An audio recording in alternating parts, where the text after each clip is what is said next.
Halo semua, kembali lagi bersama aku Nancy Green. Kali ini karena udara di Jerman itu lagi dingin banget, aku pengen ngajakin kalian masak pumpkin soup. Dan pumpkin soup ini akan aku hidangkan bersama dengan roti panggang. Nah, gimana kalau kita langsung masak aja yuk?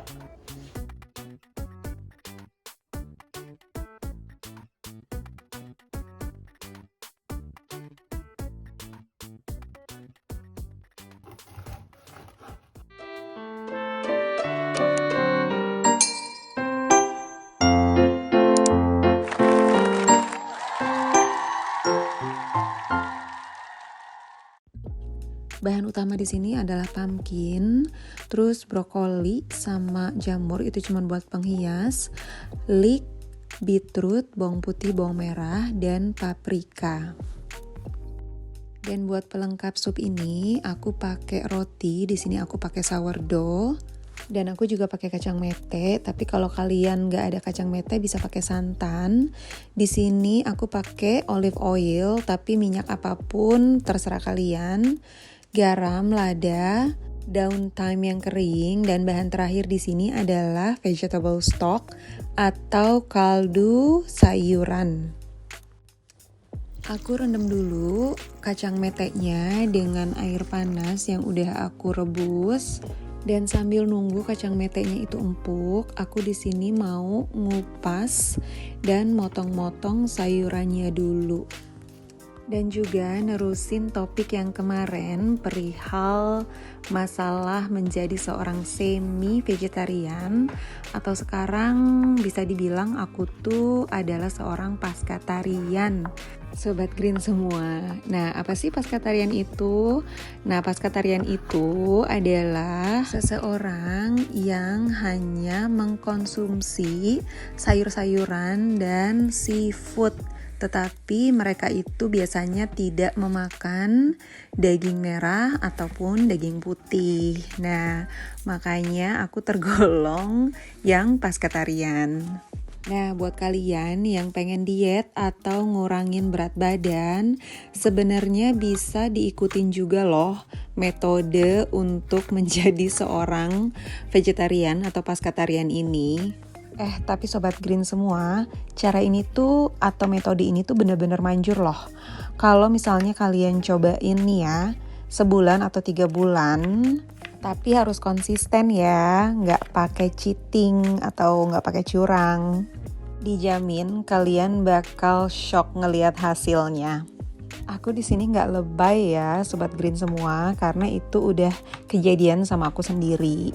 Semenjak aku ikut suamiku dan tinggal di Jerman, puji Tuhannya badan aku sih nggak pernah nambah ya. Maksudnya kalaupun nambah itu paling sekilo atau 2 kilo max. Aku juga mau info ke kalian kalau di sini tuh aku udah nggak makan nasi. Aku berhenti makan nasi itu dari tahun 2011 deh kalau nggak salah ya kan, sampai sekarang. Tapi kalau misalnya aku lagi kangen banget gitu kan, aku masih suka makan lontong sih. Tapi itu pun jarang banget. Dan semenjak aku berhenti makan nasi itu, aku menggantikan nasi biasanya dengan quinoa. Kadang aku juga makan bulgur. Nah, buat kalian yang nggak tahu bulgur itu apa, sebenarnya bulgur itu termasuk biji-bijian. Itu tuh terbuat dari gandum, cuman kayak gandum yang udah pecah gitu loh, yang udah retak. Dan bulgur ini juga kalorinya tuh jauh lebih rendah dibandingkan dengan nasi loh para Sobat Green semua. Dan selain itu, bulgur juga mengandung banyak serat atau fiber, potasium dan magnesium loh. Nah, buat kalian yang kepingin diet atau ngurangin berat badan, cus ganti sekarang makan bulgur.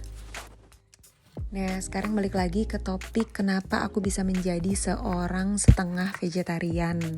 Nah, itu tuh awalnya karena aku ikut-ikut Suamiku, karena kan dia memang dari awal kita ketemu itu, dia sudah menjadi seorang vegetarian. Nah, makanya aku jadi kebiasaan setiap harinya itu tidak mengkonsumsi daging-dagingan atau hewan-hewanan gitu kan. Sebenarnya di sini nggak ada unsur pemaksaan dari suami aku yang mengharuskan aku menjadi seorang vegetarian. Aku masih dibolehkan untuk makan apapun yang aku mau, asalkan itu tidak di rumah. Dan awalnya pun aku masih suka makan atau jajan di luar ya. Kalau aku lagi kepengen makan misalnya ayam atau daging-dagingan gitu kan, yang penting gak di rumah. Tapi berjalan seiringnya waktu, aku tuh jadi penasaran aja, makanya dari situ aku mulai baca-baca artikel, nonton-nonton, atau baca buku yang menyangkut dengan vegetarian. By the way Sobat Green, kita balik lagi ya ke menu yang kita mau bikin ini, pumpkin soup. Nah, setelah sayurannya udah kita potong-potong gitu semuanya, aku di sini mau tumis bawang bombaynya dulu. Nah, terus kalau misalnya bawang bombaynya udah layu, aku masukin bawang putih. Terus aku aduk-aduk sampai baunya harum. Dan kalau baunya udah harum gitu, aku masukin leeknya. Oh ya para Sobat Green semua, kalau kalian tadi lihat, cara aku bersihin leeknya itu aku taruh di baskom yang besar dengan air, karena kadang-kadang daun leek ini di dalamnya itu masih ada pasirnya. Gak enakan ya kalau misalnya makan sup terus tahu-tahu ada pasir ya kan. Jadi kalian harus benar-benar bersihin ya daun leeknya. Dan daun leek ini juga kelihatannya banyak, tapi trust me, ini nanti kan dia bakalan layu. Terus itu bakalan ngasih rasa yang enak banget buat supnya. Nah, daun leeknya kan udah layu nih. Di sini aku masukin paprikanya, terus aku aduk-aduk sampai paprikanya juga layu. By the way, buat kalian yang punya pertanyaan mengenai metode atau cara hidup aku menjadi seorang semi-vegetarian, silakan kalian tulis di kolom komen ya. Nah, kalau udah keaduk semua kayak gini dan paprikanya udah layu, aku di sini masukin beetrootnya, nanti follow by pumpkin. Kalian pasti ada yang bertanya-tanya, kenapa sih Nens nggak dimasukin aja sekalian sayurannya gitu kan? Nah, para Sobat Green semua, itulah seni memasak, ada step-stepnya. Dan kalau menurut aku, memasak itu juga dibutuhkan kesabaran, ketelitian, dan cinta. Ya nggak sih Sobat Green semua? Dan juga kalau menurut aku, itu akan mempengaruhi rasa masakan yang kita masak. Anyway, next ini aku masukin thyme keringnya beserta kaldu yang sudah aku campur dengan air.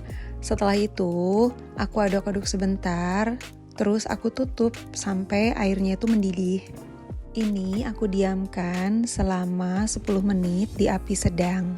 Nah, sambil nunggu supnya mateng, ini aku mau tumis jamurnya dulu sama brokoli. Di sini aku nggak pakein bumbu macam-macam, cuman garam sama lada aja, karena sebenarnya jamur itu juga sudah mempunyai rasa yang gurih para Sobat Green semua.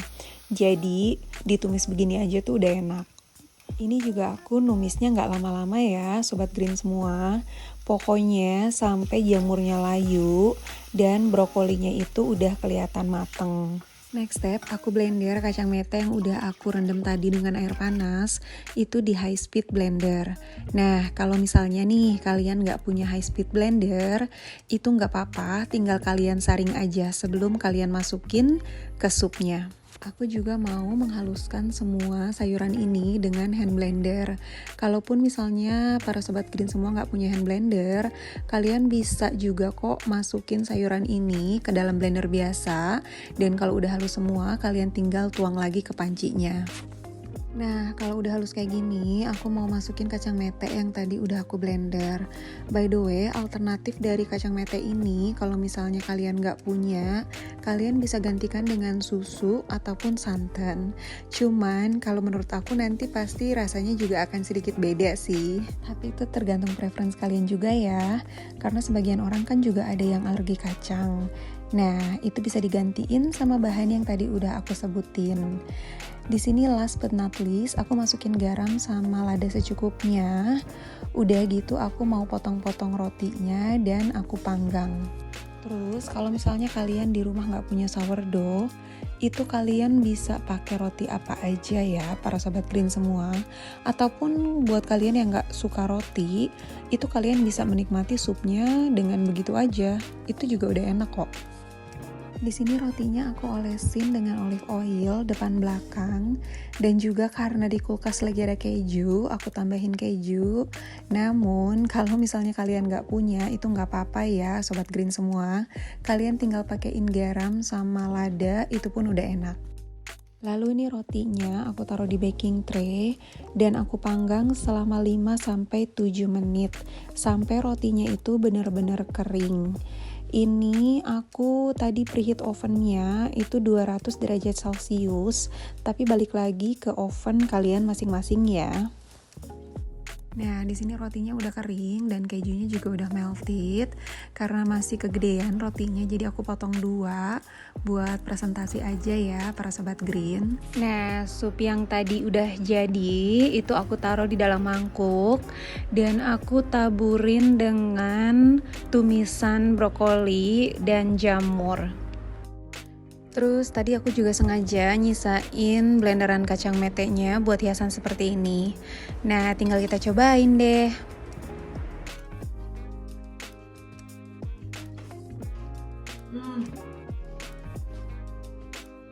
Ini enak banget guys. Jadi manis dari leeknya itu berasa banget. Pokoknya pas. Sumpah, kalian harus coba.